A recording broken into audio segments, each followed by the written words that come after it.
ഇന്ന് ഞാൻ പോകുന്നത് ലോകത്തിൽ വെച്ച് തന്നെ ഏറ്റവും ടോളസ്റ്റ് ബിൽഡിംഗ് കാണാനാണ്. അപ്പം തന്നെ എല്ലാവർക്കും മനസ്സിലായിട്ടുണ്ടാവും ബുർജ് ഖലീഫ കാണാനാണ് പോകുന്നത്. നമ്മളെല്ലാവരും ഫസ്റ്റ് ടൈം ഒന്നല്ല കാണുന്നത്, സെക്കൻഡ് ടൈമാണ് കാണാൻ പോകുന്നത്. പക്ഷെ നീതാനും ഫസ്റ്റ് ടൈമാണ് കാണാൻ പോകുന്നത്. ഇനി എത്രോട്ടം കണ്ടു എന്ന് പറഞ്ഞാലും പിന്നെയും കാണുമ്പോൾ പിന്നെയും കാണാൻ തോന്നുന്ന ഒരു ബിൽഡിംഗ് ആണ് ബുർജ് ഖലീഫ. ഇവളിത് എങ്ങോട്ടേക്കാ തള്ളി മറിക്കുന്നെങ്കിൽ നിങ്ങൾ വിചാരിക്കണ്ട, ഞാൻ പറഞ്ഞത് ഒരു സത്യമാണ്. ഈ ഒരു ബിൽഡിംഗ് മാത്രം കാണുമല്ല കേട്ടാ, ഇതിന്റെ കൂടെ ഒരു മ്യൂസിക്കൽ ഫൗണ്ടേഷനും കൂടി ഉണ്ട്. അതും ആ മ്യൂസിക്കും ഈ ബിൽഡിങ്ങും എന്തൊരു കോമ്പിനേഷനാണ്. അങ്ങനെ തള്ളി നമ്മൾ ദുബായ് മോളിൽ എത്തിയിട്ടുണ്ട്.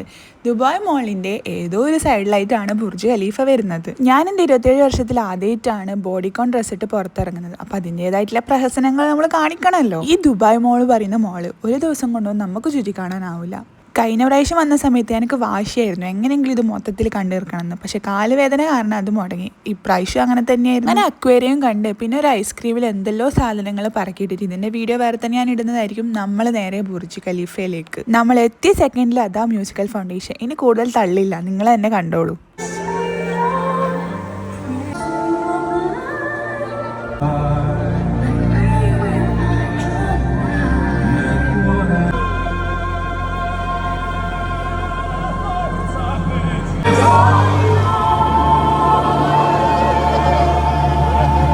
ഇപ്പൊ കുറച്ചെങ്കിലും എന്റെ തള്ളി വെറും തള്ളല്ലാന്ന് നിങ്ങൾക്ക് മനസ്സിലായിട്ടുണ്ടാവില്ലേ. നിതാന് വലുതായിട്ടൊന്നും നെട്ടിയിട്ടില്ലെങ്കിലും ചെറുതായിട്ടൊക്കെ ഒന്ന് നെട്ടിയിട്ടുണ്ടായിരുന്നു. അപ്പൊ അത്രയൊക്കെ ഉള്ളൂ. ശരിടാ, ബൈ.